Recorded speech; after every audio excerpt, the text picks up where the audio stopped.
My wife died in a sudden accident. A few days later, the notary handed me the keys to a luxury penthouse saying, "It's in your name now." She had strictly forbidden me from asking about her business trips while she was alive. I planned to sell it, but before doing so, I decided to visit. When I opened the door, I froze in shock because sitting in the living room was, "I'm glad to have you here. Follow my story until the end and comment the city you're watching from so I can see how far my story has reached. I never thought I'd be holding keys to a life I didn't know existed." 3 weeks had passed since Ella's funeral, and I was still finding pieces of her scattered throughout our house on Maple Street. Her coffee mug sat unwashed in the sink, a faint lipstick stain on the rim that I couldn't bring myself to scrub away. The morning light filtered through our kitchen window the same way it had for 35 years, but everything felt different now. Empty. Like the house itself was holding its breath, waiting for her to walk through the door with that familiar clicking of her heels on the hardwood floor. I was 60 years old, and for the first time in my adult life, I felt completely lost. The doorbell interrupted my thoughts, cutting through the silence that had become my constant companion. Through the peephole, I saw Mr. Harrison, our family attorney, standing on the porch with a manila envelope clutched in his weathered hands. His expression was unusually serious, even for a man who spent his days dealing with wills and estate planning.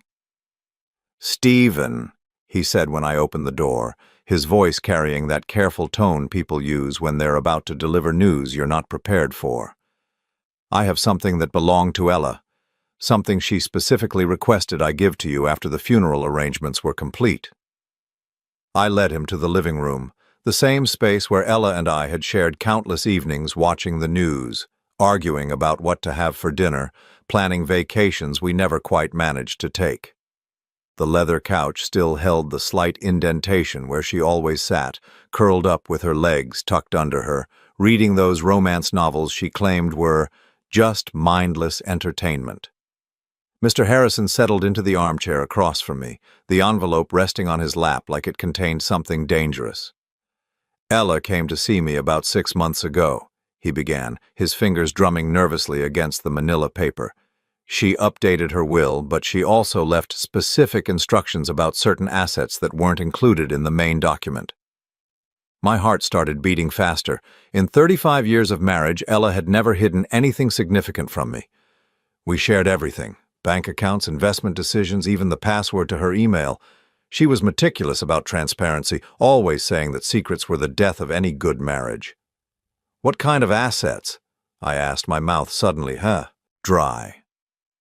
Mr. Harrison opened the envelope and pulled out a set of keys. They were silver, modern-looking, attached to a small rectangular fob with an address printed in neat black letters: Downtown Tower, Unit 2107. Below the address, in Ella's careful handwriting, were the words, "For Stephen. I'm sorry." I stared at the keys, my mind struggling to process what I was seeing. "I don't understand. What is this place?" "It's a luxury apartment downtown," Mr. Harrison said, his voice gentle but measured. "Ella purchased it 8 years ago.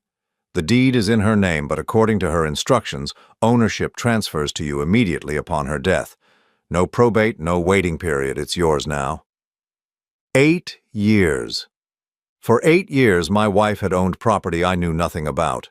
The woman who couldn't keep a surprise birthday party secret for more than 3 days had somehow managed to hide an entire apartment from me for nearly a decade. "Why?" The word came out as barely a whisper. "Why would she hide this from me?" Mr. Harrison shifted uncomfortably in his chair. I asked her the same question when she first came to me about the purchase. She said it was connected to her business trips, that she needed a place to stay when she was working late in the city. She was very specific about one thing, though. He paused, his gray eyes meeting mine. "She made me promise never to mention it to you while she was alive.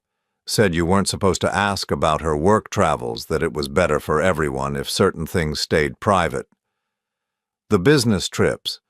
Of course, for 15 years, Ella had taken regular trips to the city, sometimes once a month, sometimes more frequently. She always said they were for her consulting work, helping small businesses with their accounting systems.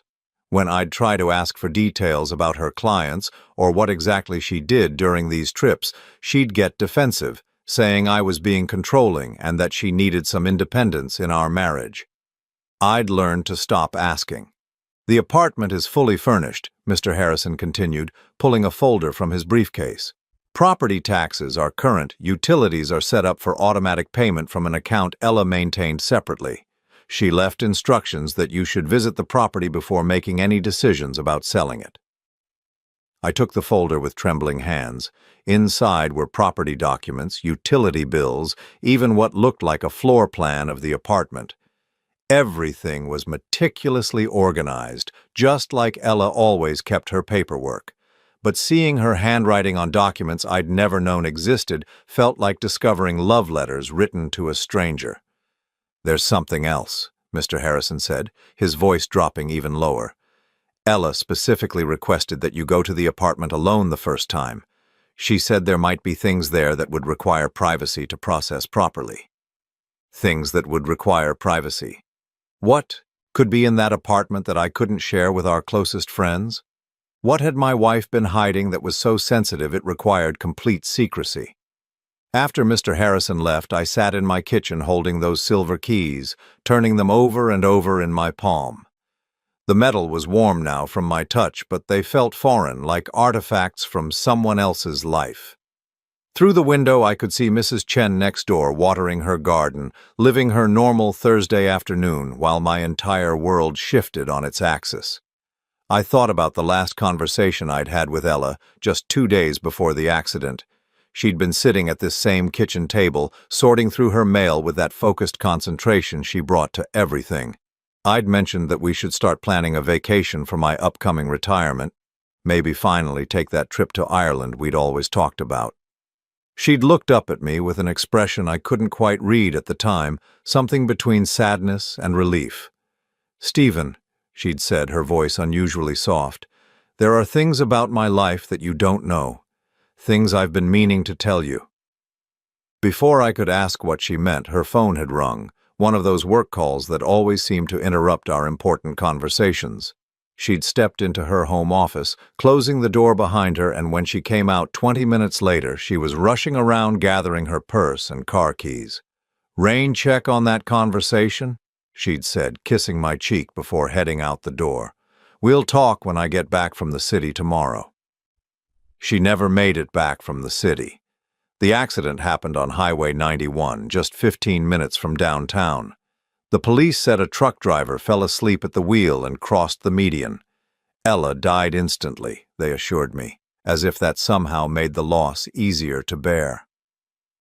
Her car was totaled, her purse scattered across the asphalt, but somehow her phone had survived intact in the glove compartment.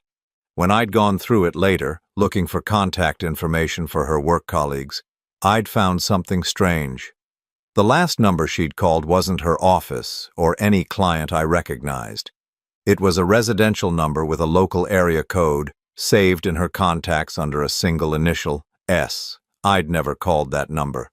Part of me hadn't wanted to know who S was, afraid that learning more about Ella's secret life would somehow diminish the memories we'd built together. But now, holding these keys to an apartment I'd never known existed, I realized I'd been a fool to think I could preserve our marriage by choosing ignorance.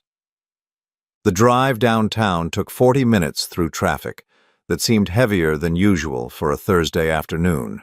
Downtown Tower was one of those modern high-rise buildings that had sprung up in the business district over the past decade, all glass and steel reaching toward the sky like fingers trying to touch something beyond reach. The lobby was pristine, with marble floors that reflected the light from crystal chandeliers, and a doorman who nodded politely as I approached. "I'm here to visit Unit 2107, I said, my voice catching slightly on the words. He checked his computer screen, then looked up with a professional smile. "Of course, Mr. Harrison. Mrs. Ella said you'd be coming by. The elevators are just to your right." Mrs. Ella. Not Mrs. Stephen Harrison, not even Mrs. Harrison, just Mrs. Ella, like she was someone completely separate from our shared life, someone with her own identity that had nothing to do with being my wife. The elevator ride to the 21st floor felt like it lasted forever, My reflection stared back at me from the polished steel doors, and I barely recognized the man looking back. When had I gotten so gray? When had those lines around my eyes become so deep?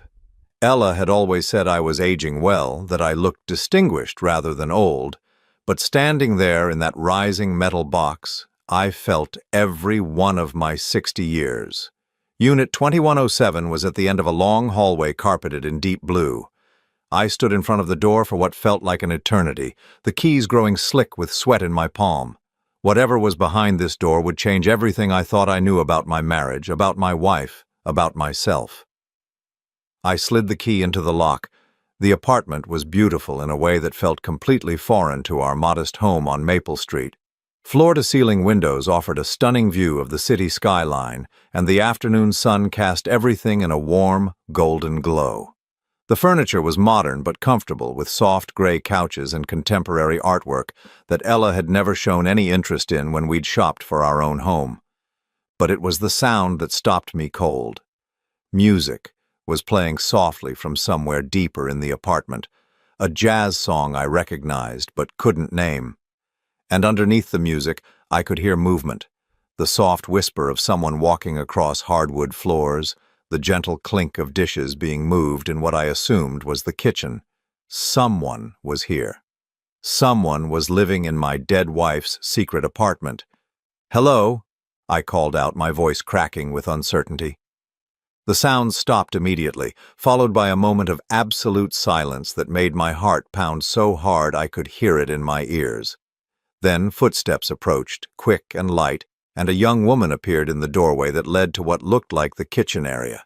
She was maybe 30 years old, with dark hair pulled back in a messy bun, and Ella's green eyes staring back at me with a mixture of surprise and something else I couldn't identify. Recognition, maybe. Or relief. She was wearing a simple white t-shirt and jeans, but around her neck was a necklace I recognized immediately, a small silver locket that had belonged to Ella's grandmother, one she'd claimed was lost years ago. The young woman looked at me for a long moment, her hand moving unconsciously to touch the locket at her throat. When she finally spoke, her voice was soft but steady, with an accent that reminded me of Ella's own careful pronunciation. "You must be Stephen," she said, taking a tentative step forward. "Mom said you'd come eventually." She paused, her green eyes filling with tears that threatened to spill over. "I'm Sarah. I'm your daughter." The words hit me like a physical blow. I grabbed the back of the nearest chair to steady myself, my mind reeling as everything I thought I knew about my life crumbled around me. "Daddy," she whispered. And in that single word I heard 32 years of longing, of waiting, of hoping for this moment that I'd never even known was possible. I stood frozen in that beautiful apartment, staring at this young woman who claimed to be my daughter, my mind struggling to process words that should have been impossible. Sarah. She'd said her name was Sarah, and she was looking at me with Ella's eyes, waiting for some kind of response that I couldn't give, because my entire world had just shifted off its foundation. The late afternoon sunlight streaming through those floor-to-ceiling windows suddenly felt too bright, too warm, like it was exposing secrets that were never meant to see daylight. "I know this is a shock," Sarah said, her voice gentle but steady, like she'd rehearsed this moment in her mind countless times. "Mom told me you didn't know about me. She said it was complicated, that she'd explain everything to you when the time was right." My legs felt weak, and I sank into the gray couch behind me, the leather making a soft whooshing sound that seemed unnaturally loud in the silence. "When the time was right?" I repeated, my voice coming out as barely a whisper. "She's been dead for 3 weeks, Sarah. When exactly was she planning to tell me I had a daughter?" Sarah's face crumpled slightly, and she moved to sit in the chair across from me, maintaining that careful distance like she wasn't sure if I might bolt for the door. "She said she was going to tell you soon. She'd been talking about it more and more lately, especially after your birthday last month. She said you deserved to know the truth before you retired, that you deserved to make choices about your future with all the information." My birthday? My 60th birthday, when Ella had been unusually sentimental, holding me close after we'd blown out the candles on the simple chocolate cake she'd made from scratch. She'd whispered that she loved me more than I knew, that she was sorry for things I didn't understand. At the time, I'd thought she was just feeling emotional about me getting older, about the changes that retirement would bring to our daily routine. "How old are you?" I asked, though I thought I already knew the answer from her appearance. 32. I was born in October of 1992. 1992. I did the math quickly in my head, my stomach dropping as the timeline became clear. Ella and I had been married for 2 years by then. We'd been trying to have children, going through all the tests and consultations that came with fertility struggles. She'd been so devastated each month when the pregnancy tests came back negative, crying in my arms and talking about how maybe we weren't meant to be parents, all while she was already someone's mother. "Who's your father?" The question came out harsher than I'd intended, but I needed to know. I needed to understand how my wife could have been pregnant with another man's child while sharing a bed with me every night. Sarah's expression shifted, becoming more guarded. "His name is Richard. Richard Coleman. Mom met him before she married you, but she thought he wasn't ready to settle down. When she found out she was pregnant, she said she didn't want to trap him into a relationship he didn't want." Richard Coleman. The name meant nothing to me, but I filed it away anyway, adding it to the growing list of things about Ella's life that I'd never known existed. "So she married me instead," I said, the bitter truth of it settling in my chest like a stone. "She married me because I was safe, because I wanted a family, because I was the kind of man who would provide for her and her child." "No," Sarah said quickly, leaning forward in her chair. "That's not how it was. Mom loved you, Stephen. She really did. She said you were the kindest man she'd ever known, that you would have been an amazing father if circumstances had been different." If circumstances had been different. If my wife hadn't been in love with another man. If she'd been honest with me from the beginning, if she'd trusted me enough to tell me the truth about her pregnancy instead of letting me believe we were struggling with infertility together. "Where have you been all these years?" I asked, my voice sounding strange and distant even to my own ears. If Ella was supporting this apartment, if she was living some kind of double life, where were you? Sarah stood up and walked to the kitchen area, returning with a photograph in a silver frame. She handed it to me, and I found myself looking at Ella, but not the Ella I knew. This version of my wife looked younger, happier, more relaxed than I'd seen her in years. She was sitting on a park bench with Sarah, who couldn't have been more than 8 or 9, both of them laughing at something outside the camera's view. "I lived with my adoptive parents until I was 18, Sarah said, settling back into her chair. "Mom arranged for me to be placed with a family in Chicago right after I was born. She said it was better that way, that she couldn't give me the life I deserved while she was starting her marriage with you." The photograph trembled in my hands. "But you kept in contact." "She visited when she could. Those business trips she took to the city, some of them were to see me. After I turned 18, she helped me get into college, helped me find this apartment when I graduated. She said she wanted to make up for all the years we'd lost." All the years we'd lost. I thought about every time Ella had returned from one of her business trips, how she'd seemed different somehow, lighter but also sadder, like she was carrying some emotional weight I couldn't understand. She'd always brush off my questions about how her work had gone, changing the subject to ask about my day, about neighbors' gossip, about anything that would steer the conversation away from whatever she'd really been doing in the city. "What do you do for work?" I asked, trying to piece together this alternate life my wife had been financing.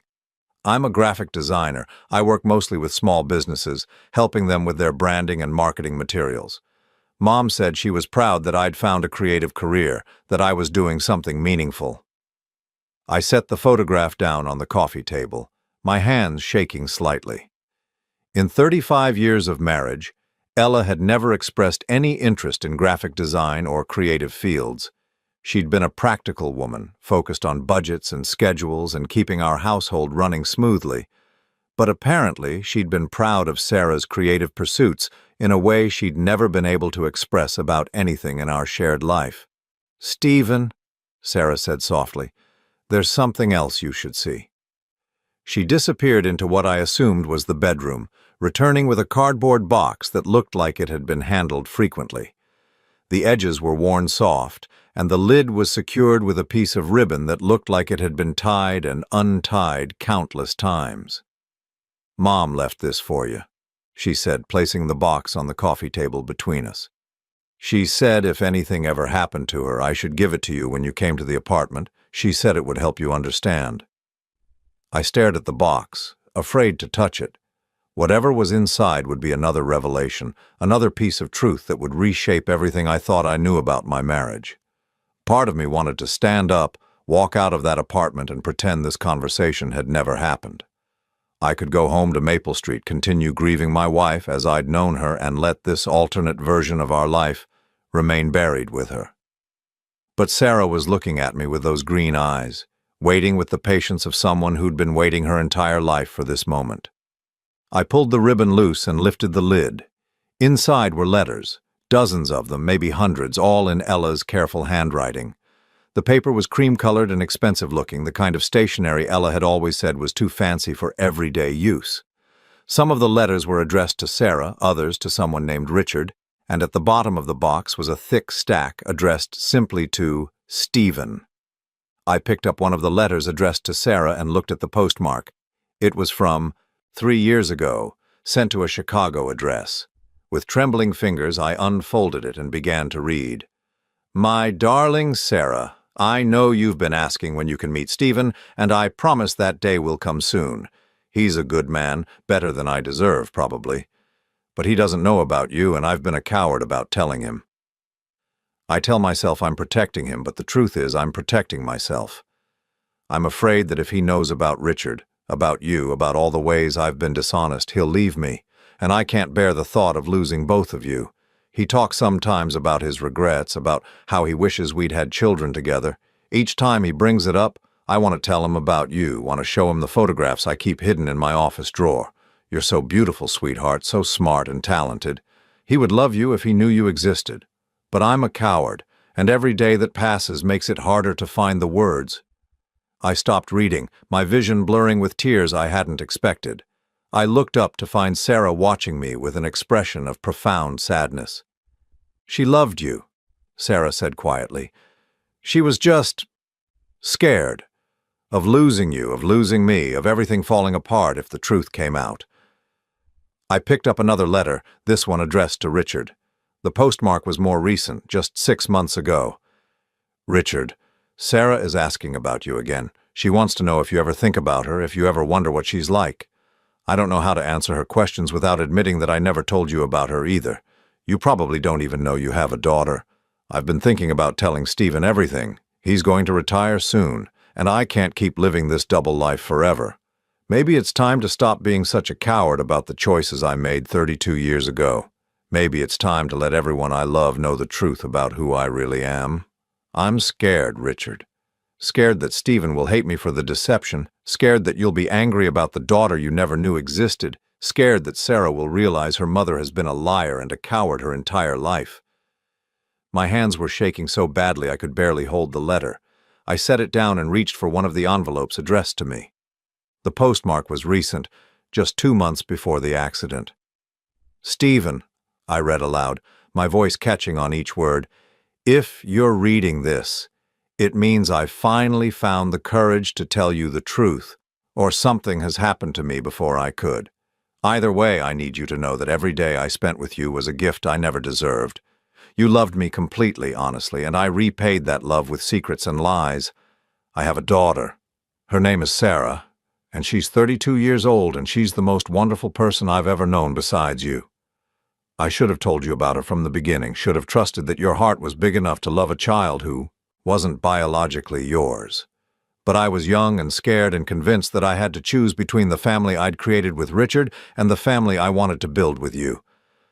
I chose wrong, Stephen. I chose to lie instead of trust, to hide instead of hope. And now I'm 60 years old, and I don't know how to undo 35 years of deception without destroying everything I love most in this world." I set the letter down, unable to continue reading. The apartment around us felt too quiet, too bright, too full of truths I wasn't ready to hear. "There are more," Sarah said softly. "Letters to all of us, letters she wrote but never sent, letters where she tried to figure out how to fix everything she'd broken." I looked at this young woman, my wife's daughter, my almost daughter, sitting across from me in an apartment filled with evidence of a life I'd never known existed. The worst part wasn't the betrayal or the lies. The worst part was that I could see so much of Ella in Sarah's face, in her gestures, in the careful way she was trying to take care of me, even though I was a stranger to her. "What happens now?" I asked, my voice barely audible. Sarah's eyes filled with tears that she'd been holding back throughout our entire conversation. "I don't know," she whispered. "Mom said you were a good man, that you'd figure out what was right, but I don't want to lose you before I even get to know you." Outside the windows, the city was beginning to light up as evening approached. Somewhere in that sprawling urban landscape was a man named Richard Coleman, who had no idea he had a daughter. Somewhere else was my empty house on Maple Street, where Ella's coffee cup still sat unwashed in the sink, where her impression still marked the leather couch where I'd been planning to spend the rest of my retirement, grieving a woman who'd apparently never really existed. But here, in this bright apartment filled with secrets and revelations, sat Sarah, scared and hopeful and waiting for me to decide whether I was brave enough to love the family Ella had never given me the chance to choose. I spent the night at Sarah's apartment, sleeping fitfully on the gray couch while she insisted I take the space, rather than drive home in my emotional state. Every time I closed my eyes, I saw Ella's handwriting, heard Sarah calling me Daddy, felt the weight of 35 years of marriage crumbling around me like a house built on sand. When I woke up, Sarah was in the kitchen making coffee, moving around the space with the familiarity of someone who'd lived there for years. The morning light streaming through those floor-to-ceiling windows was harsh and unforgiving, making everything feel too real, too permanent. This wasn't a nightmare I could wake up from. "How long have you been living here?" I asked, accepting the mug she offered me. The coffee was strong and bitter, exactly how Ella always made it. "About 4 years," Sarah said, settling into the chair, across from me with her own cup. "After I graduated college, Mom helped me find this place. She said it would be good for me to have some independence, but close enough that she could visit when she was in the city." 4 years. For 4 years, Ella had been visiting this apartment, spending time with our daughter, building a relationship I'd never been allowed to be part of. I thought about all the business trips she'd taken during that time, how she'd sometimes come home with little gifts, a new scarf, a book she'd picked up at a bookstore, a bottle of wine from a restaurant she'd claimed to have discovered. I'd always assumed she was treating herself during her travels, never imagining she might be shopping for someone else. "The letters," I said, remembering the box from the night before. "There were so many of them. How often did she write to you?" Sarah's expression softened. "Almost every week, especially after I moved here. Sometimes they were long letters about her day, about you, about things she was thinking about. Other times they were just quick notes to let me know she was thinking of me. She said writing helped her feel closer to me when we couldn't be together." I set down my coffee cup, my hands still trembling slightly from everything I'd learned in the past 18 hours. "Sarah, I need to ask you something, and I need you to be completely honest with me." She nodded, her green eyes, Ella's eyes, meeting mine with an intensity that reminded me painfully of my wife. "Did your mother ever tell you she was going to leave me?" The question hung in the air between us, like a live wire. Sarah's face went pale, and she looked down at her coffee, stirring it absently even though she hadn't added anything to it. "Sarah," I pressed, my voice gentler but insistent, "please, I need to know." She took a deep breath, then reached for the box of letters that still sat on the coffee table. Her fingers moved through the envelopes until she found what she was looking for, a letter addressed to her with a postmark from just 3 months ago. "She didn't say it directly," Sarah said, her voice barely above a whisper, "but she talked about making changes. Big changes. She said she was tired of living a lie, that she wanted to be honest about who she really was." She handed me the letter, and with growing dread I unfolded it and began to read. My dearest Sarah, I've been thinking a lot about the future lately, about what I want my life to look like when Stephen retires. He's such a good man and he deserves so much better than the half-truth existence I've given him. He deserves a wife who can love him completely without reservations, without secrets.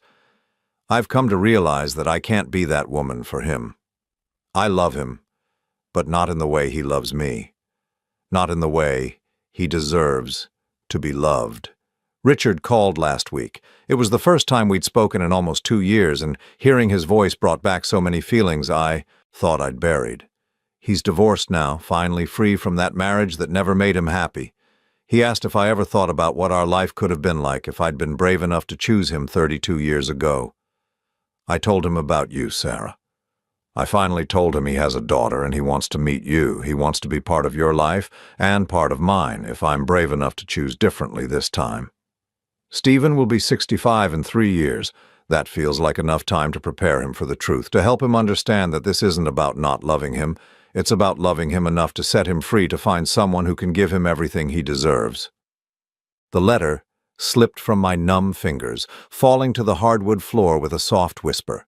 I stared at Sarah, my mind reeling as the full scope of Ella's deception became clear. She hadn't just hidden a daughter from me. She'd been planning to leave me. For another man. For the father of the child she'd never told me existed. There's more, Sarah said quietly, tears streaming down her face. Letters where she talks about how guilty she feels, how she knows it will hurt you, but how she can't keep pretending to be someone she's not. I stood up abruptly, pacing to the windows that offered that stunning view of the city. Somewhere out there was a man named Richard Coleman, who'd been having secret conversations with my wife, planning a future that didn't include me. Somewhere out there was a whole life Ella had been dreaming about while lying in bed next to me every night for 35 years. Did she love me at all? I asked, my voice cracking despite my efforts to stay strong. Or was our entire marriage just a performance? She loved you, Sarah said, her voice firm despite her tears. I know it doesn't feel like it right now, but she did love you, Stephen. She loved him differently. She loved him first. Loved him first. The words hit me like a physical blow. I thought about every anniversary, every birthday, every quiet moment Ella and I had shared. How many of those times had she been thinking about Richard? How many nights had she lain awake next to me, wishing she was somewhere else, with someone else? When was she planning to tell me? I asked, turning back to face Sarah. About you, about Richard, about her plans to leave? Sarah wiped her eyes with the back of her hand. She said after your retirement party. She wanted to wait until after you'd finished work, until you'd had time to figure out what you wanted to do with the rest of your life. She thought it would be easier for you to start over if you weren't tied down to a job and a routine. Start over. At 60 years old, my wife had been planning to divorce me so I could start over. The condescension of it, the assumption that I would just accept her abandonment and move on with my life, made my chest burn with a rage I'd never felt before. She had it all figured out, didn't she? I said, my voice bitter. My whole future planned out without consulting me. How generous of her to wait until I retired before destroying my life. Stephen, it wasn't like that. Wasn't it? I snapped, then immediately felt terrible for taking my anger out on Sarah. None of this was her fault. She was as much a victim of Ella's deception as I was. I sank back down onto the couch, suddenly feeling every one of my 60 years. I'm sorry, I said, rubbing my face with my hands. I shouldn't have yelled at you. This isn't your fault. Sarah moved to sit beside me on the couch, close enough that I could smell her perfume, something light and floral that reminded me of Ella. She was scared, she said softly. In her last few letters, she kept talking about how terrified she was of hurting you, of losing you completely. She said she'd been a coward for so long that she didn't know how to be brave anymore. I picked up another letter from the box, this one addressed to Richard, and dated just 1 month before the accident. Richard, I told Sarah about our conversation, about your desire to be a family. She's excited to meet you, but she's also worried about Stephen. She's gotten attached to the idea of him being her father, even though they have never met. She says she doesn't want to choose between the two of you. I don't know how to tell her that choosing might not be up to her. Stephen isn't going to forgive this, Richard. When he finds out about the 35 years of lies, about you, about Sarah, about my plans to leave him, he's not going to want anything to do with any of us. Maybe that's what I deserve. Maybe that's what we all deserve. But I can't help hoping that somehow, some way, there might be a future where everyone I love can be part of the same world, where Stephen could learn to love Sarah the way I know he would have if I'd been honest from the beginning, where you could be the father you've always wanted to be, where I could finally stop pretending to be someone I'm not. I know it's probably impossible. I know I've made too many mistakes, told too many lies, hurt too many people, but I have to try. For Sarah's sake, if not for ours. I'm going to tell him everything when he turns 60. That gives me 4 months to figure out how to destroy a man's entire understanding of his life and somehow convince him that it's an act of love. 4 months. Ella had given herself 4 months to figure out how to tell me she was leaving me for another man.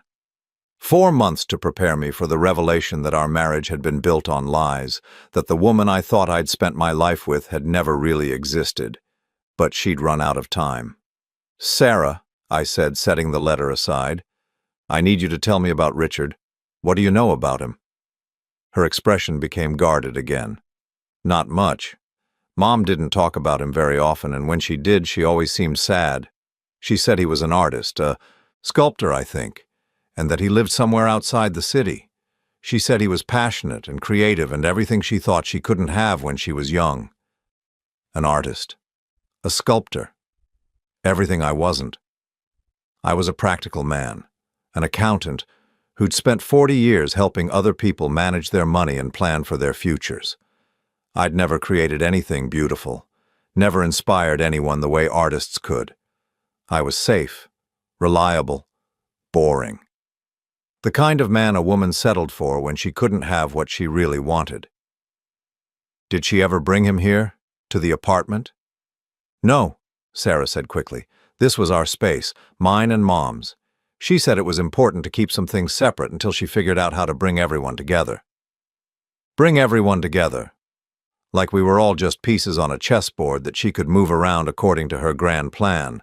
Like my feelings, my life, my future were just variables in an equation she was trying to solve. My phone buzzed with a text message. I almost ignored it, but something made me check the screen. The number wasn't in my contacts, but the message made my blood run cold.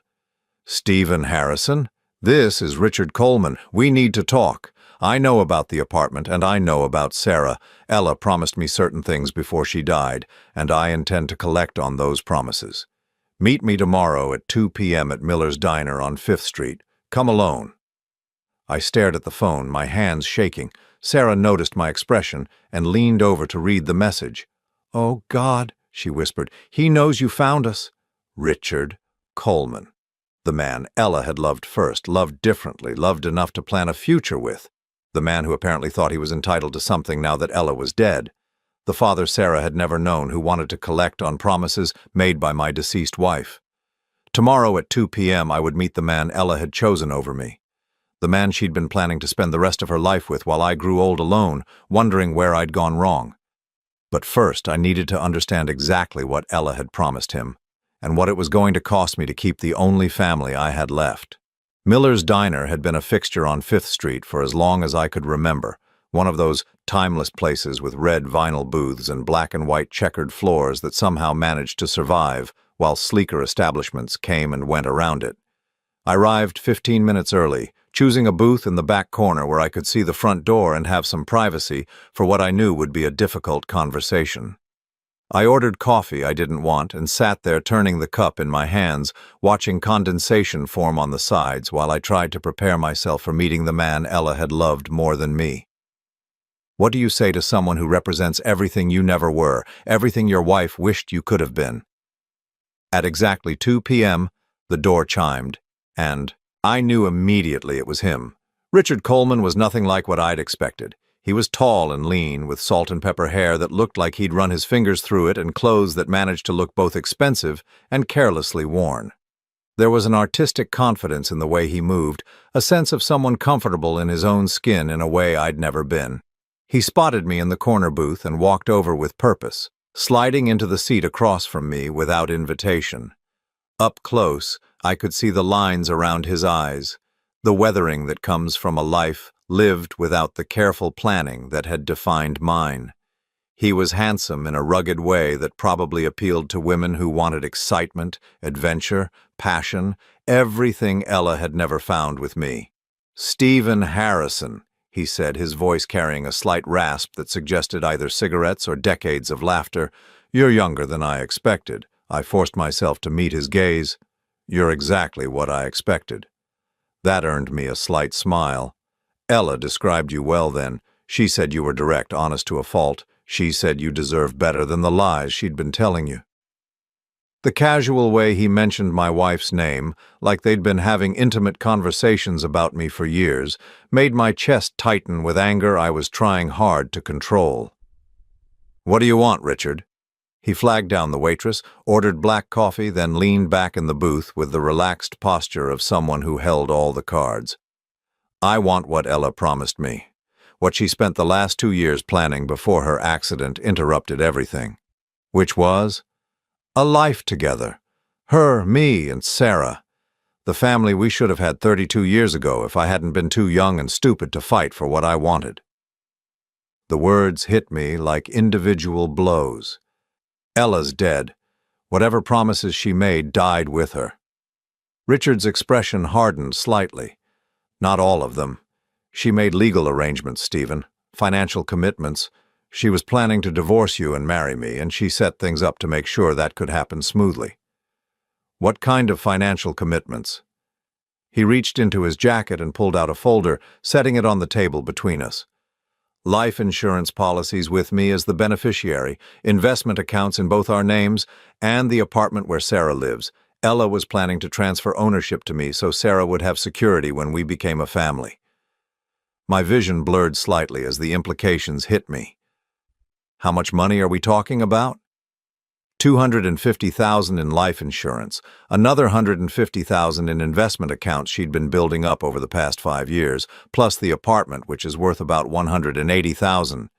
Nearly $600,000, money that Ella had been secretly diverting from our joint accounts, money that should have been part of our retirement planning. Money she'd been giving to another man to secure a future that didn't include me. "I don't believe you," I said, though my voice lacked conviction. After everything I'd discovered about Ella's secret life, this felt entirely possible.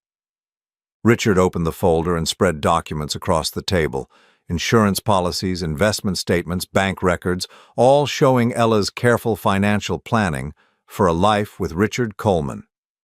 "She was systematic about it," he said, his voice almost admiring. "Started small, moving money a little at a time so you wouldn't notice. She said you trusted her with the finances, that you never questioned her decisions about investments and insurance." He was right. I'd always let Ella handle our financial planning, trusting her judgment about everything from insurance policies to retirement accounts. She'd been so good with numbers, so careful about our future. I'd never imagined she was planning a future that didn't include me. "This is fraud," I said, picking up one of the insurance documents. "She couldn't name you as beneficiary without my knowledge." "She could if she took out separate policies on herself. Personal life insurance that didn't require spousal consent." Richard's smile was cold now, predatory. "Ella was smarter than you gave her credit for, Stephen. She'd been planning this for years." I studied the documents more carefully, my heart sinking as I realized he was right. These weren't modifications to our existing policies. They were entirely separate insurance plans that Ella had purchased on her own life, naming Richard as the sole beneficiary. "What about Sarah?" I asked. "Does she know about this?" Richard's expression softened slightly. "Sarah doesn't know about the money. Ella wanted to protect her from the financial details until everything was settled, but she does know I'm her father and she wants to meet me." "That's not what she told me." "She told you what she thought you wanted to hear. Sarah's been asking about me for years, wondering why her mother kept us apart. Now that Ella's gone, there's nothing stopping us from being a real family. The casual cruelty of his words, the assumption that I was just an obstacle to be removed, made my hands clench into fists. I'm not stopping anything, but I'm not just going to hand over hundreds of thousands of dollars because my dead wife promised them to you. Richard leaned forward, his voice dropping to something almost threatening. You don't have a choice, Stephen. These policies are legal. The investment accounts are legitimate, and Sarah needs a father who can actually be part of her life, not someone she has to hide from because her mother was too ashamed of her secrets to tell the truth. Sarah has been part of my life for exactly 2 days. Before that, I didn't even know she existed.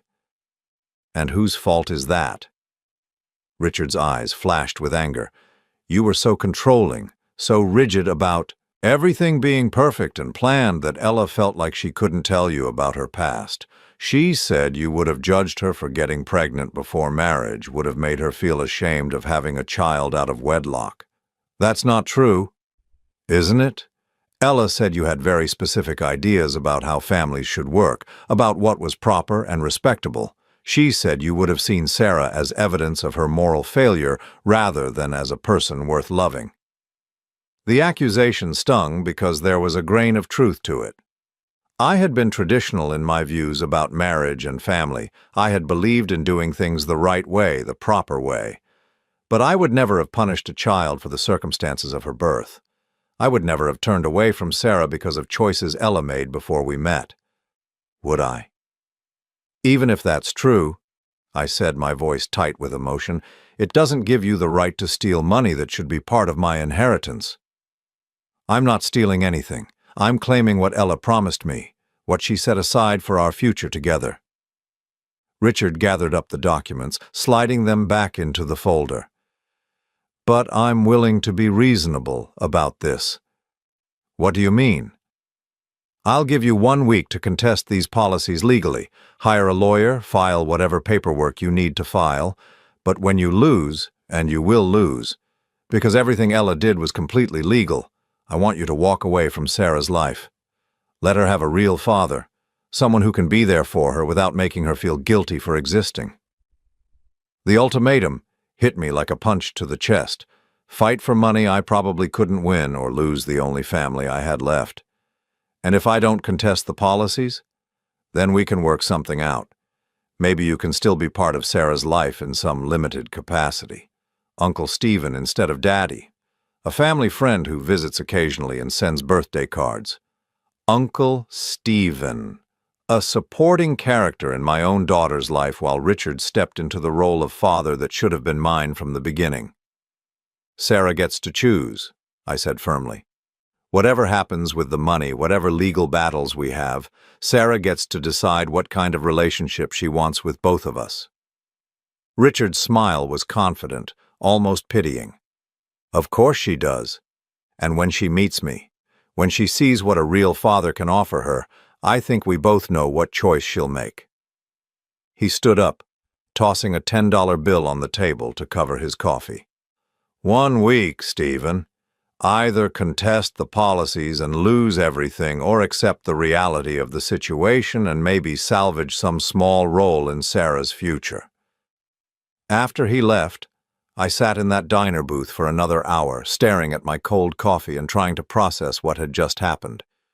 Richard Coleman wasn't just claiming Ella's money, he was claiming her entire legacy, her love, her future plans, her daughter, everything that should have been mine by right of 35 years of marriage. But the worst part was the nagging voice in the back of my mind, the one that whispered he might be right. Maybe Ella had felt trapped by my expectations, constrained by my traditional values. Maybe she'd been afraid to tell me about Sarah because she thought I would judge her, reject her, make her choose between her past and her future.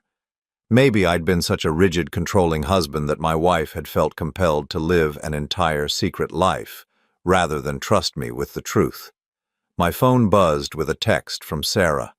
"How did it go? Are you okay?" I stared at the message for a long time before responding. "We need to talk. I'm coming back to the apartment." As I drove through the city traffic, I tried to prepare myself for the conversation I was about to have. I needed to tell Sarah about Richard's claims, about the money Ella had set aside for their future together, about the choice I was being forced to make between fighting for what was legally mine and risking the loss of the only real family I'd ever had. But first, I needed to understand something that had been bothering me since my confrontation with Richard. If Ella had been so systematically planning to leave me, if she'd been moving money and setting up insurance policies for years, why had she kept writing those letters about her guilt and fear? Why had she seemed genuinely torn about her plans rather than simply executing them? And why, in all those letters I'd read, had she never once mentioned anything about Richard being entitled to money that came from our joint accounts? Something about Richard's story didn't add up, and I was going to find out what he wasn't telling me. When I got back to the apartment, Sarah was waiting with the box of letters spread out across the coffee table, organized into neat piles by recipient and date. She looked up at me with anxious green eyes, and I could see she'd been crying. "I've been reading more of the letters," she said. "Stephen, there are things about Richard that Mom was worried about, things she never told me before." I sat down beside her, my heart already sinking. "What kind of things?"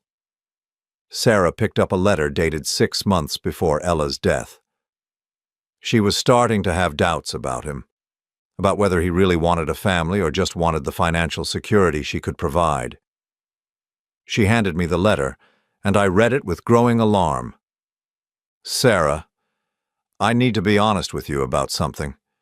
Richard has been asking a lot of questions about our financial situation lately, about the apartment, about my insurance policies, about what kind of inheritance I might leave behind. At first I thought he was just being practical, thinking about our future together. But something about his interest feels wrong. Yesterday he suggested I change my will to make sure he would be taken care of if something happened to me. He said it would prove I was serious about our relationship, that I wasn't just stringing him along. I told him the apartment was already taken care of, that you would always have a place to live. But he said that wasn't enough, that a man needed security if he was going to uproot his entire life for love. I'm starting to wonder if I've been a fool, Sarah. What if Richard doesn't really love me?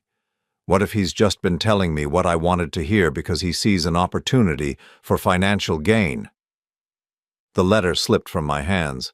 I looked at Sarah, who was watching me with an expression of growing dread. "There are more letters like this," she said quietly. "The closer she got to telling you the truth, the more worried she became about Richard's motives. In her last letter to me, she said she was thinking about calling everything off, about confessing to you and trying to rebuild your marriage instead." Her last letter, written just weeks before the accident that had killed her. "Sarah," I said, my voice barely above a whisper, "I think Richard Coleman has been lying to both of us." Sarah and I spent the next 3 hours going through every letter in that box, laying out a timeline of Ella's relationship with Richard that painted a very different picture than the one he'd presented at the diner. What had started as rekindled romance had gradually transformed into something that made Ella increasingly uncomfortable. "Look at this one," Sarah said, handing me a letter dated 4 months before the accident. "She's starting to question everything." I read Ella's careful handwriting, my anger building with each word.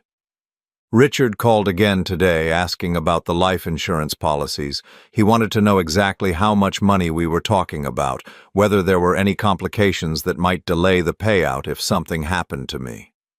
When I asked him why he needed to know such specific details, he said he was just being practical, that he wanted to make sure Sarah would be taken care of. But Sarah has the apartment, has her job, has everything she needs to be independent. Why would Richard need hundreds of thousands of dollars to take care of her? Unless he's not really thinking about taking care of her at all. I'm starting to realize that the Richard I fell in love with 33 years ago might not be the same man who's been calling me these past 2 years. Or maybe I've just been so lonely, so guilty about the lies I've been living, that I've been hearing what I wanted to hear instead of what he was actually saying. I set the letter down and looked at Sarah, who was systematically organizing the correspondence into chronological order. "How many letters are there total?" 47 to me, 31 to Richard, and 28 to you," she said without looking up from her work. But the interesting thing is how the tone changes over time. The early letters to Richard are romantic, hopeful. The later ones are cautious, almost fearful. Fearful of what? Sarah handed me another letter, this one dated just 6 weeks before Ella's death. I made a terrible mistake today. I told Richard about Stephen's retirement account, about the pension he'll receive when he stops working. Richard's reaction was immediate and intense. He wanted to know if there was a way to access those funds as part of a divorce settlement. When I told him that Stephen's retirement was Stephen's business, that I would never try to take money he'd earned through 40 years of work, Richard became angry. He said I was being naive, that I owed it to our future family to secure every advantage I could. That's when I realized Richard doesn't just want me. He wants the financial security that comes with me. He wants access to everything Stephen and I have built together, everything we've saved for our future. I told him I needed time to think. He said I'd already had 33 years to think, that it was time to act. The conversation ended badly, with him hanging up on me when I wouldn't commit to pursuing Stephen's retirement funds. I don't know what to do. I've created such a mess with my lies and secrets. I've hurt Stephen with my deception, I've confused Sarah about her future, and now I've apparently given Richard the impression that I'm some kind of financial windfall he can exploit. Maybe the best thing I can do is tell Stephen everything and let him decide whether our marriage is worth salvaging. Maybe honesty, even this late, is better than continuing to live a lie that's only getting more complicated. 6 weeks, I said, my voice hollow. She was planning to tell me everything 6 weeks before she died. Sarah nodded, tears streaming down her face. And look at this. She handed me what appeared to be the last letter Ella had written, dated just 1 week before the accident. Stephen, if you're reading this, it means I finally found the courage to tell you the truth about Sarah, about Richard, about all the ways I've failed as your wife. I know you have every right to hate me, to divorce me, to never speak to me again. I've lied to you for our entire marriage, and I don't expect forgiveness. But I need you to know that I've changed my mind about leaving you for Richard. These past few months have shown me that what I thought was love was really just guilt and nostalgia. Richard wants something from me that has nothing to do with love and everything to do with money and security.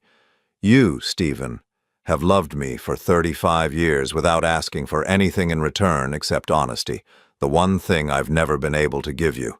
You've been faithful, kind, supportive, and patient even when I didn't deserve any of those things. I know it's probably too late to save our marriage. I know that learning about Sarah and the years of deception will hurt you in ways I can't undo. But I want to try. I want to tell you about our daughter and hope that your heart is big enough to love her the way I know you would have from the beginning. I want to introduce you to Sarah and see if we can build the family we should have had all along. As for Richard, I've decided to cut all contact with him. I've already begun the process of changing the insurance policies back to your name, where they should have been all along. The apartment will remain Sarah's, but everything else, the investments, the savings, the future I've been planning, that belongs to you. It's always belonged to you. I love you, Stephen. I've always loved you. I just haven't always known how to show it in a way that was honest and true. I hope it's not too late to learn. Your wife, Ella. I finished reading the letter with shaking hands, my vision blurred with tears I could no longer hold back. Ella had been planning to come clean, to choose me, to try to rebuild our marriage with truth instead of lies. She'd been planning to cut Richard out of her life entirely. But she died before she could do any of it. Stephen, Sarah said softly, the insurance policies Richard showed you, I don't think they're legitimate. If Mom was planning to change them back to your name, if she'd already started that process. I wiped my eyes and tried to think clearly. We need to call the insurance companies directly, find out exactly what policies exist and who the current beneficiaries are. What if Richard was lying about everything? What if there are no policies naming him as beneficiary? The possibility hit me like a revelation. What if Richard's confident demands at the diner had been based on forged documents? What if he was gambling that I wouldn't know enough about Ella's finances to challenge him? My phone buzzed with a text message. Richard's number appeared on the screen. Have you made your decision? I need an answer by tomorrow afternoon. Sarah's future depends on what you choose. I showed the message to Sarah, who read it with growing anger. "He's threatening you," she said. "He's trying to use me as leverage to get money he's not entitled to." I stood up and walked to the windows, looking out over the city where somewhere Richard Coleman was waiting for my response. He thought he held all the cards, thought he could intimidate me into giving up everything Ella had meant to leave me. He thought he could steal my inheritance and my daughter with a combination of legal threats and emotional manipulation. He was wrong. "Sarah," I said, turning back to her, "I need to ask you something important. If it turns out that Richard has been lying about the insurance policies, if there's no legal obligation for me to give him anything, what kind of relationship do you want with him?" She was quiet for a long moment, staring down at her hands.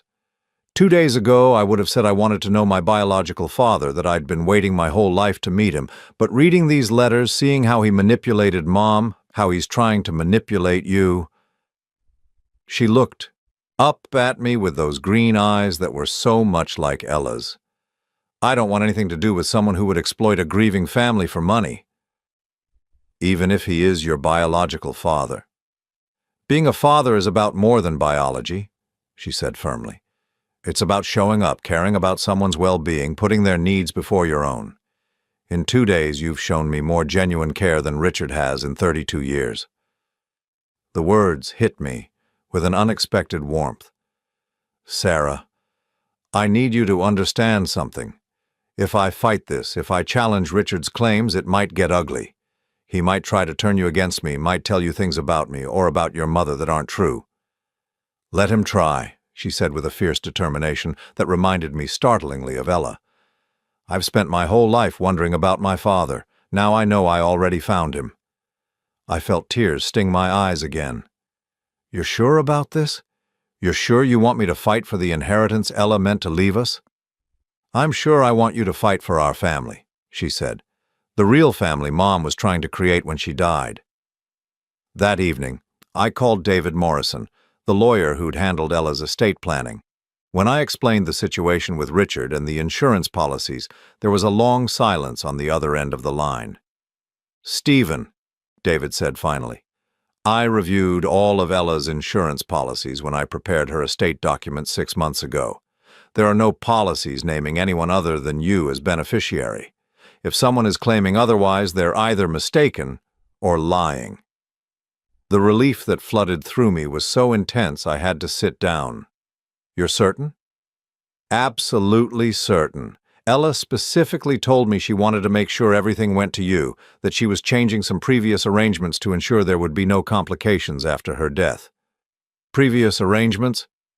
"She mentioned that she'd been considering some changes to her beneficiaries but had decided against it. She said she wanted to keep things simple, wanted to make sure her husband inherited everything without any legal challenges." Ella had kept her promise. In her final months, she'd chosen me, chosen our marriage, chosen the family she wanted us to be. Richard's documents were either forgeries or fantasies, his confident demands based on nothing but his own greed and delusion. "David," I said, "I need you to send a letter to Richard Coleman informing him that he has no legal claim to any part of Ella's estate. I want it delivered tomorrow morning. Consider it done. And Stephen, if he continues to harass you or makes any threats, we can pursue legal action for fraud and extortion." After I hung up, I found Sarah in the kitchen making dinner.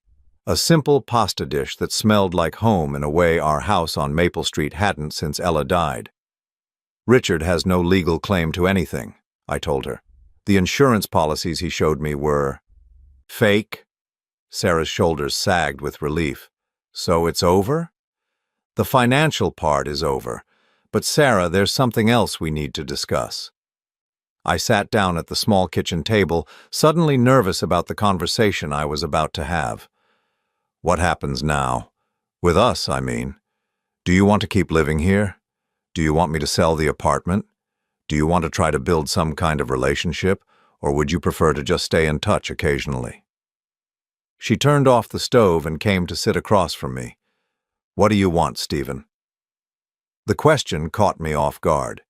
For 35 years, I'd been focused on what Ella wanted, what would make her happy, what would keep our marriage stable.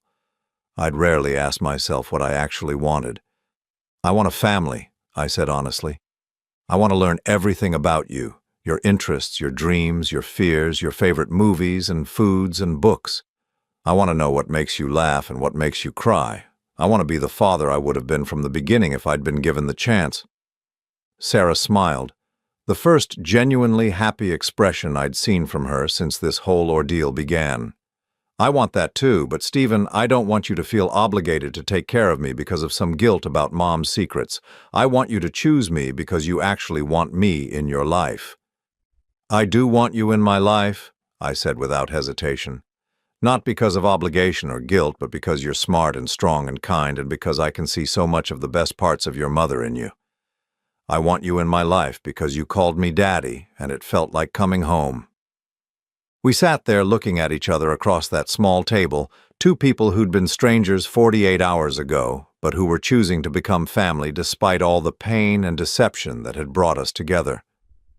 There's one more thing, I said. I'm selling the house on Maple Street.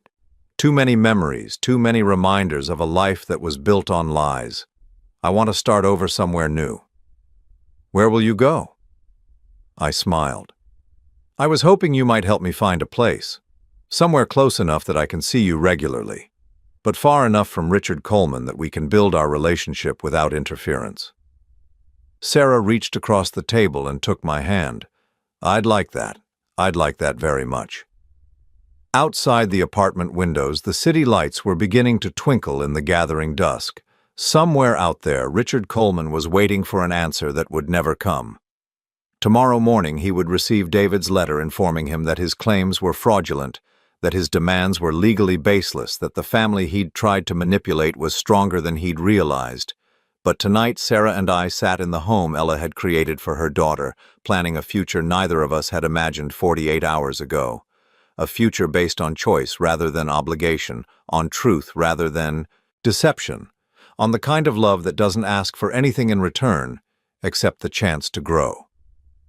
3 months later, I stood in the living room of my new apartment, just 6 blocks away from Sarah's building, watching the morning sun stream through windows that had never known Ella's secrets or my old loneliness. The space was smaller than the house on Maple Street, but it felt infinitely larger. Room to breathe, room to build something new, room for the kind of honest life I'd never thought possible. The doorbell rang, and I opened it to find Sarah holding a box of pastries and wearing the kind of smile that had become precious to me in ways I was still learning to articulate. "Happy Father's Day," she said, stepping inside and setting the bakery box on my kitchen counter. "I know it's not official yet, but I thought we should practice." Father's Day. I'd spent 60 years never imagining I'd celebrate it as anything other than a son calling his own father. Now here was Sarah, choosing to mark the day with me, even though we'd known each other for less than 4 months, even though the legal adoption wouldn't be final for another few weeks. "You didn't have to do anything special," I said, though I couldn't stop smiling as I watched her move around my kitchen with the easy familiarity of someone who belonged there. "Yes, I did," she said firmly. "Do you know how long I've wanted to buy Father's Day gifts? 32 years, Stephen. I'm not missing this opportunity." She handed me a wrapped package, her eyes bright with excitement and nervousness. Inside was a framed photograph I'd never seen before. Ella holding a baby Sarah in what looked like a hospital room, both of them looking directly at the camera with expressions of pure love. "I found it in Mom's papers," Sarah explained. "She kept it hidden for all these years, but I think she always hoped that someday you'd get to see it, that someday we'd all be a family together." I stared at the photograph, seeing Ella as a young mother for the first time, seeing the baby who would grow up to become the daughter I'd never known I was missing. The image was both beautiful and heartbreaking, a glimpse of the family we could have been if Ella had been brave enough to trust me with the truth from the beginning. "There's something else," Sarah said, pulling an envelope from her purse, "a letter from Richard." My stomach tightened. It had been 6 weeks since David's letter had informed Richard that his claims were fraudulent, 6 weeks since we'd heard anything from him. I'd hoped he'd accepted defeat and moved on with his life. I opened the envelope and read the brief, bitter message. "Sarah, your mother promised me a life that I'll never have because of Stephen's selfishness. I hope you realize that he's stealing your inheritance, keeping money that should have supported both of us. When you get tired of playing house with a man who never wanted you in the first place, call me. I'll still be here, still be your real father. Richard. I handed the letter back to Sarah, my jaw clenched with anger. Are you going to respond? I already did. She pulled out her phone and showed me a text message she'd sent. Richard, Stephen didn't steal anything. He inherited what Mom legally left him, and he's sharing it with me because that's what real fathers do. You spent 32 years not knowing I existed, and the past 3 months trying to use me to get money. That tells me everything I need to know about what kind of father you would have been. Please don't contact me again. Sarah. I looked at her with admiration and pride. How does it feel? Finally telling him what you really think? Liberating, she said without hesitation. For years I built up this fantasy about my biological father, imagined that if I could just meet him, everything would make sense. Turns out the fantasy was better than the reality.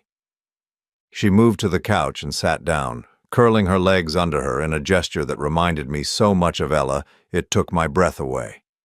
But I want to talk about something else, something more important. I joined her on the couch, noting the serious expression on her face. What's on your mind? The house on Maple Street sold last week, right? I nodded. The sale had closed 3 days ago, finally severing my last physical connection to the life I'd shared with Ella.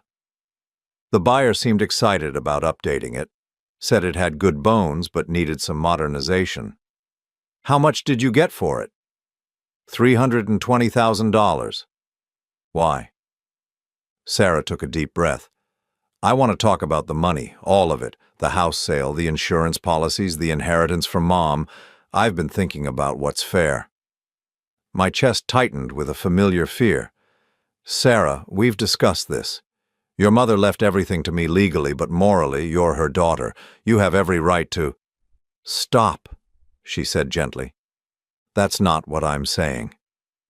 She pulled a folder from her bag, the same kind of organized documentation that Ella had always favored. I've been doing some research, talking to financial advisors, thinking about what would actually be best for both of us. She opened the folder and showed me a series of documents. I want you to put most of the money into retirement accounts, Stephen. You're 60 years old and you need security for the rest of your life. I'm 32 with a good job and my own apartment. I don't need hundreds of thousands of dollars right now. I stared at the papers, my throat tight with emotion. Sarah, you don't have to. Yes, I do. Not because I don't want the money, but because I want something more important. She met my eyes with the same direct honesty that had characterized every conversation we'd had since that first day in her apartment.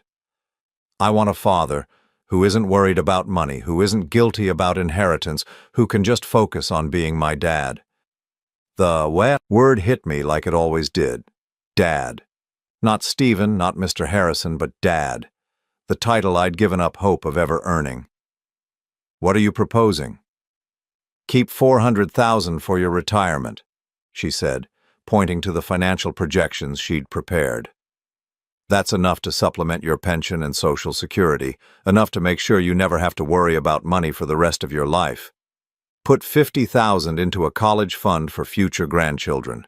Yes, I want kids someday, and yes, I want them to call you Grandpa, and give me $50,000 to put toward a house down payment when I'm ready to buy something bigger. I studied her calculations, amazed by the thoughtfulness of her planning. You've really worked all this out. I learned from the best, she said with a slight smile. Mom always said you were brilliant with financial planning. I figured I should try to think like you would. The generosity of her proposal left me speechless. She was essentially giving up 3/4 of an inheritance she was morally entitled to just to ensure my financial security. Sarah, this is too much. I can't let you— You're not letting me do anything, she interrupted. I'm choosing to do this because I love you, because I want what's best for both of us, and because I know Mom would have wanted us to take care of each other. I set the folder aside and pulled her into a hug, marveling at how natural it felt, how right. Are you sure about this? Completely sure, but there's one condition. What's that? We used some of the money to take a trip together. Mom always talked about how much you wanted to go to Ireland, how you'd been planning that vacation for years, but never took it because you were always saving money for other things. Ireland. The trip Ella and I had discussed just days before her death. The vacation we'd never taken because there was always some reason to wait, some bill to pay, some repair the house needed. We could go this fall, Sarah continued, her voice growing excited. See the countryside, visit the castles, maybe research your family history. I looked it up, and Harrison is originally an Irish surname. We might be able to trace your ancestry, figure out where your family came from. The idea of traveling to Ireland with my daughter, of finally taking the trip I'd dreamed about for decades, felt like a kind of healing I hadn't known was possible. I'd like that, I said, my voice thick with emotion. I'd like that very much. Good, because I already started looking at flights. I laughed, the first completely joyful sound I'd made since Ella's death. Of course you did. You really are your mother's daughter. And yours, she said firmly. I'm yours too now. Later that afternoon, we walked to a small cafe near Sarah's apartment, the same route we'd taken dozens of times over the past 3 months. The routine had become precious to me. These regular moments of connection that didn't require explanation or justification, just the simple pleasure of spending time with someone I loved. As we sat at our usual table by the window, Sarah pulled out another envelope, this one bearing official letterhead. The adoption papers came through, she said, sliding them across the table to me. It's official now. Legally, officially, you're my father. I looked at the documents that made what had been true in my heart official in the eyes of the law. Sarah Elizabeth Harrison. My daughter, in every way that mattered. How does it feel? She asked, echoing the question I'd asked her about Richard's letter. Like coming home, I said honestly. Like everything I've been through, the lies, the deception, the pain. It was all worth it because it led me to you. She reached across the table and took my hand. Mom would be happy, you know. About us, about this. In her last letters, she kept talking about how much she hoped you and I could become a family. She said it was the one good thing that might come from all her mistakes. I thought about Ella, about the woman who'd kept so many secrets but who'd also given me the greatest gift I'd ever received. Despite all the lies, despite all the ways she'd hurt me, she'd also made it possible for me to become a father. Her deception had been wrong, but it had also led to something right, something beautiful. I forgive her, I said, surprising myself with the words. I forgive your mother for all of it, the lies, the secrets, the plans to leave me, because if she hadn't made all those choices, I never would have found you. Sarah's eyes filled with tears. She loved you, Dad. In her own complicated way, she really did love you. I know, I said, and for the first time, I truly meant it. And I love you. Not because you're hers, not because of guilt or obligation, but because you're you, because you're smart and kind and brave, and because you chose to be my daughter when you didn't have to. We sat there in comfortable silence, watching the late afternoon sun slant through the cafe windows, two people who'd found each other in the wreckage of secrets and lies and had chosen to build something new together. My phone buzzed with a text from David Morrison. Retirement accounts are set up. Ireland Trip Fund is established. Everything's exactly as you and Sarah requested. Congratulations on the adoption. I showed the message to Sarah, who grinned with satisfaction. So it's really done, she said. New life, new family, new future. New everything, I agreed. And Sarah, thank you. For what? For choosing me. For calling me Dad. For giving me the chance to be the father I always wanted to be. She squeezed my hand. Thank you for choosing me back. Outside the cafe windows, the city continued its daily rhythm, full of people living their complicated lives, keeping their secrets, making their choices. Somewhere out there, Richard Coleman was probably still bitter about the inheritance he'd never actually been entitled to.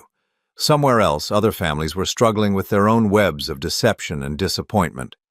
But inside that small cafe, Sarah and I sat planning our trip to Ireland, talking about the house she wanted to buy someday, making the kind of easy conversation that comes naturally to people who've chosen to love each other without conditions. I was 60 years old, starting over with a daughter I'd known for 4 months and a future that bore no resemblance to anything I'd planned. It should have been terrifying. Instead, it felt like the beginning of the life I was always meant to live. Honest, open, built on choice rather than obligation. The inheritance Ella had left me wasn't just money or property.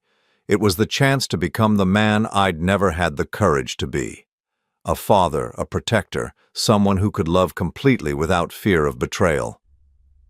And as I watched my daughter plan our adventures with the same meticulous care her mother had brought to her secrets, I realized that sometimes the most precious gifts come wrapped in the most painful discoveries.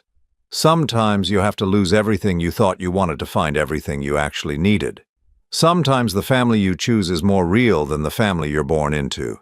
And sometimes love really is enough to build something beautiful from the ashes of something broken.